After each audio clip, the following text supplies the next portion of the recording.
Would you rather read one 600-page book or 3 200-page books? Depends on the book maybe, or the mood you're in. This video is mostly going to just be for fun, comparing some of the things that are very different about a large multi-100-page fantasy book versus a shorter book or even a novella. Although if you're watching this and you do any writing, maybe you'll find it a little bit educational. I don't know. The main examples that I'm going to use as I compare these different storytelling styles are going to be Emily Wilde's Encyclopedia of Fairies by Heather Fawcett. This one is barely over 300 pages. In the fantasy world, it's still not considered overly long.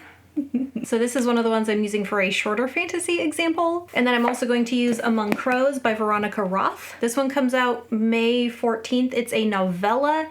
It's around 150 pages. Examples for longer fantasy, I'm going to use The Way of Kings by Brandon Sanderson. My mass market paperback is 1,252 pages.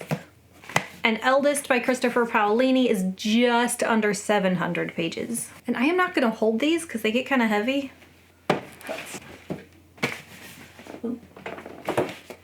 Ah. All right, so now as I talk, I'll just gesture. Shorter fantasy, longer fantasy. I am going to talk about world building and magic. Those are a couple of the things that set fantasy apart from other genres. But I'm actually going to start with characters and characterization. I really have enjoyed the podcast Writing Excuses, and one of the things that Mary Robinette Kowal, author, audiobook, narrator, and podcaster, among other things, one of the things that she says that you can do if you're writing a novel and it's getting too long and you must make it shorter is cut out a character. Every character that you add, especially if you're making them a main character that gets point of view chapters, adds length. The more characters, the longer the book. And the more backstory each character has, the deeper you want to go into their struggles, what they are trying to overcome and accomplish. That all adds to the length. When Among Crows only has 3 main characters, one of them doesn't even come in until partway in, you're mostly only seeing from one point of view for most of the time. And that one main character, you don't get very much backstory. There's a couple of little snippets, couple of scenes from his past that kind of tell you what he's gone through to get to where he is. Little glimpses into his past, itty bitty bit, but it's mostly just in the present. Emily Wilde's Encyclopedia of Fairies has Emily Wilde. I think there's one chapter from her friend Wendell's point of view. That book is written as journal entries, and one of the journal entries, Wendell has the journal and fills in for her, but it's mostly just one point of view. There's not really any backstory, and because it's journal entries, there's a lot less explained about why she's doing things except from her own point of view. She's not doing a lot of exposition. This is just her personal journal. She's telling you what she's doing, how she feels about it, and you get to see how much she loves what she does when she discovers something new about a fairy. Because it's journal entries, you're seeing into how her mind works, and when she gets excited, she's a scholar. It's a scholarly book. In Eldest, this is the second book of the Inheritance cycle. The first book really just has Aragon. First book is called Aragon. One point of view character. It is maybe half the length. A little more than half. But once we get to Eldest, it's expanded to, I think, 3 main point of views. The extra characters aren't added. They were there in the first book, but those extra characters get whole story arcs of their own. We get multiple chapters of their point of view. They are main characters now, not supporting characters. And if you were to strip that book down just to Aragon again, it would probably be half the length. I personally like that it adds those extra characters and you see those other parts of the story and the world, because when you're just following Aragon, you're only seeing what Aragon sees. only understanding what he feels and what he understands. Adding those extra characters adds more point of view for you as the reader. You get to know the world better. You get to know kind of the big picture of what's going on better. And then, The Way of Kings. If you've read the Stormlight Archive, you know that each one of the books kind of focuses on a different character, giving a different character their more full backstory. The first one is Kaladin, and you're not just getting Kaladin in the present, you are getting a lot of flashbacks. It's not just little tidbits so you know where he came from. You are really seeing a history of Kaladin and how he got from childhood clear to where he is now.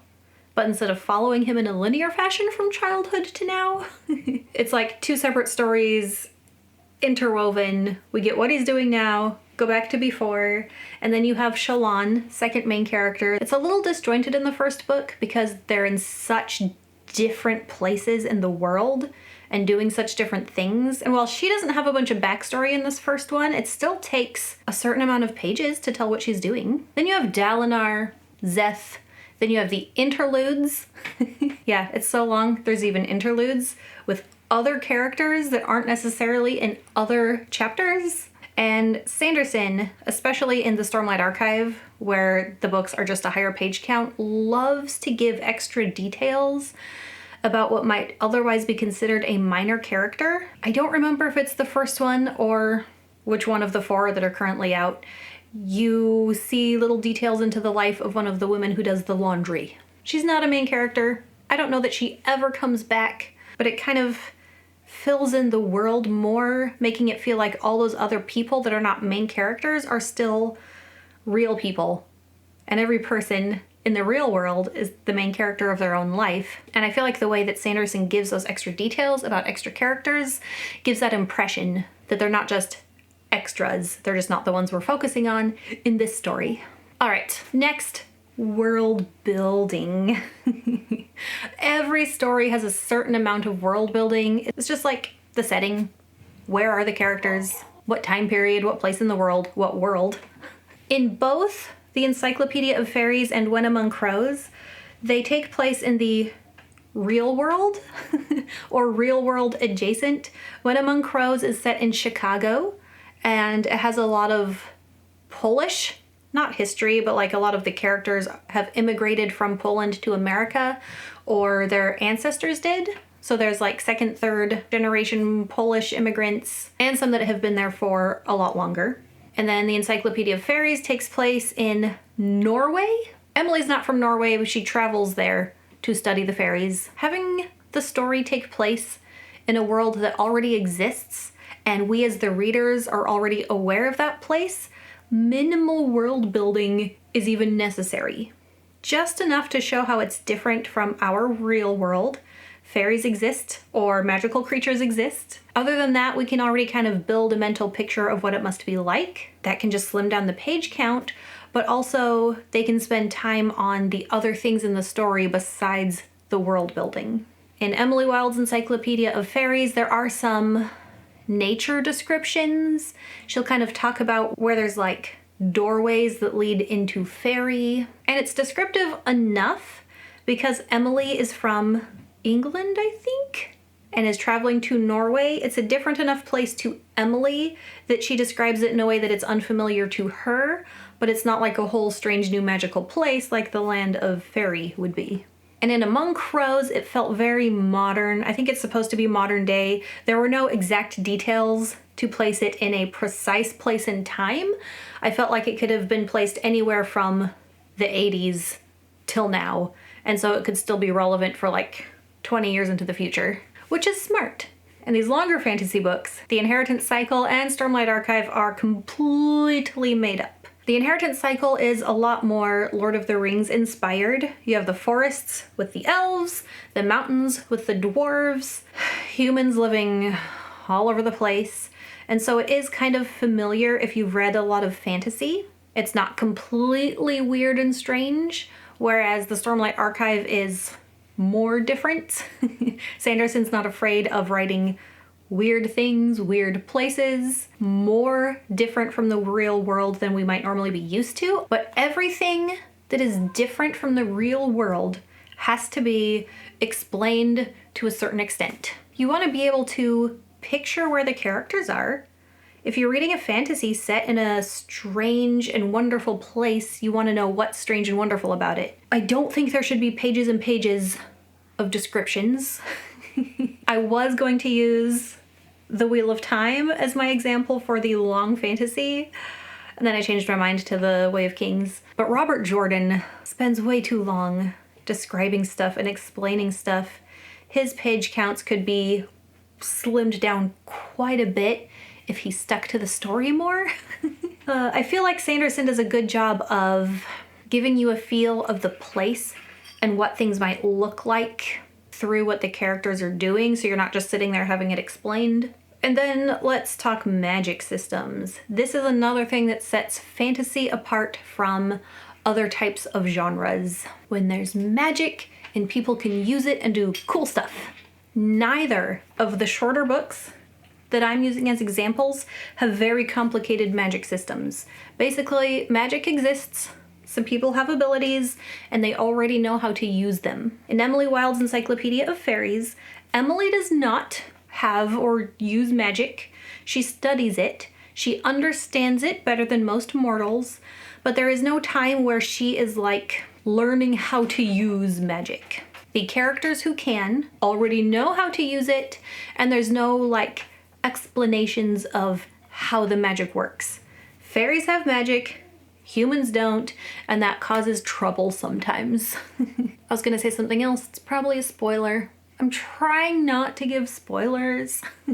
When Among Crows starts really interestingly with a magical creature and a person who's looking for a magical item, but the main magic in the story kind of has to do with a curse, and there's different types of, it doesn't call them fairies, they're different races, they're not human, and these 3 different main groups feed on human emotion. It doesn't always say what they're able to do. There's like a debt and cost incurred, and wherever there's more debt, there's more like price to be paid, which gives creatures who can use magic more ability to use magic.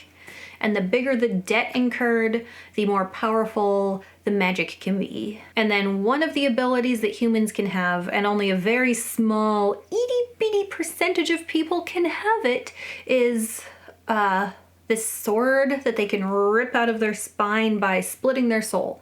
So their sword has part of their soul. It hurts every time they do it. It's a little graphic, not overly so, but none of the magic in either of those books is very complicated. These, however, both of these authors love their complicated magic systems.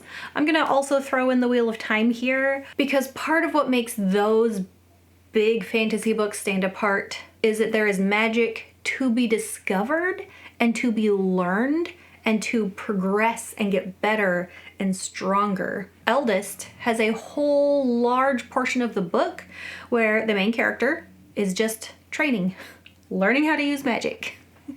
And it goes on for a long time.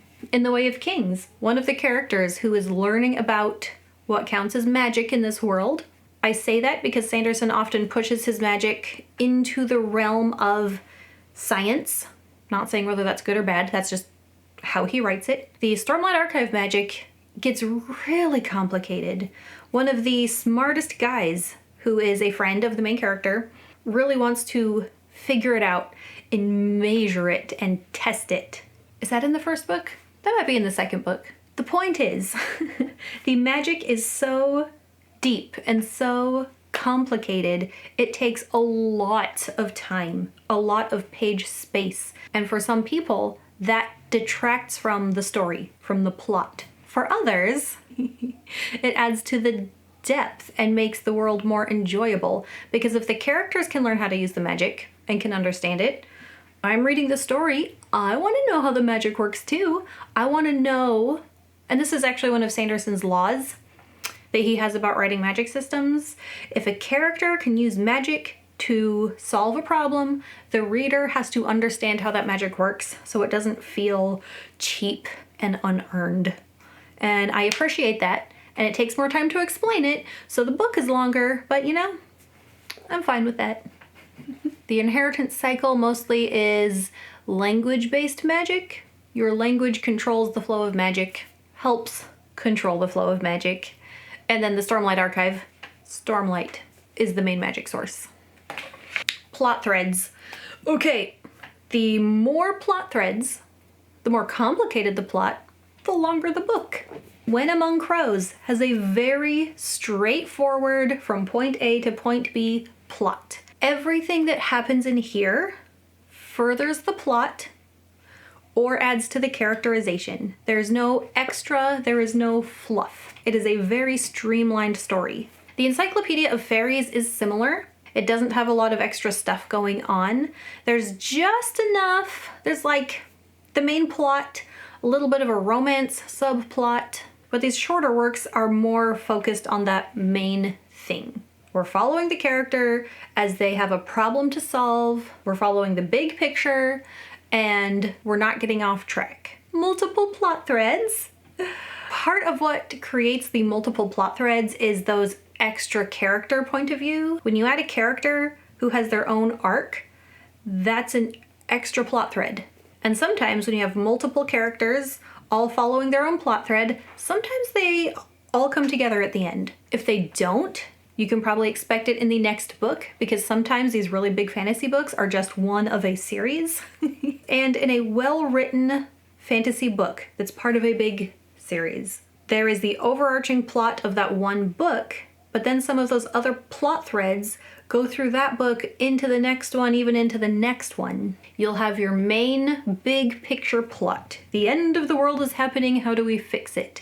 Then you have the personal plot lines, the character growth. This character has something in their life they have to overcome while trying to save the world. And the more characters, the more of those there are. Sometimes you have the romance subplot. Not all epic fantasy has that.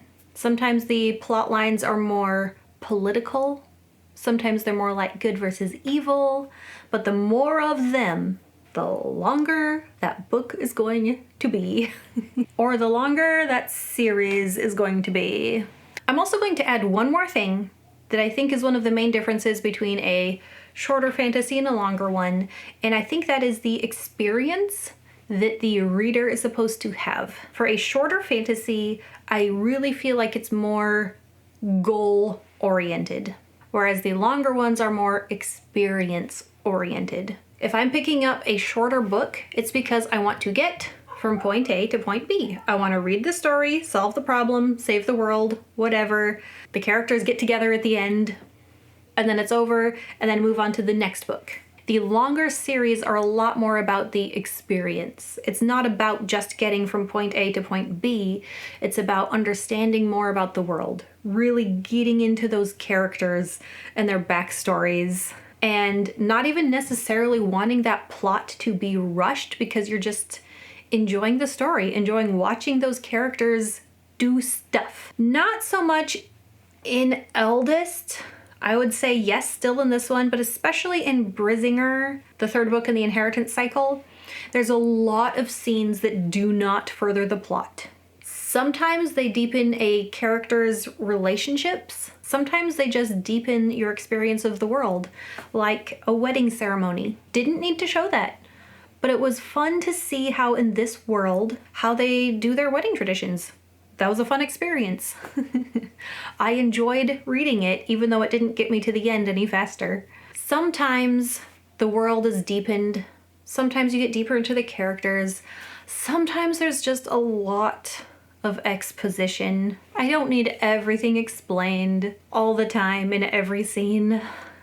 Would you rather read one 600-page book or 3 200-page books? And if the answer is both, then you'll experience more types of stories. Happy reading. Bye.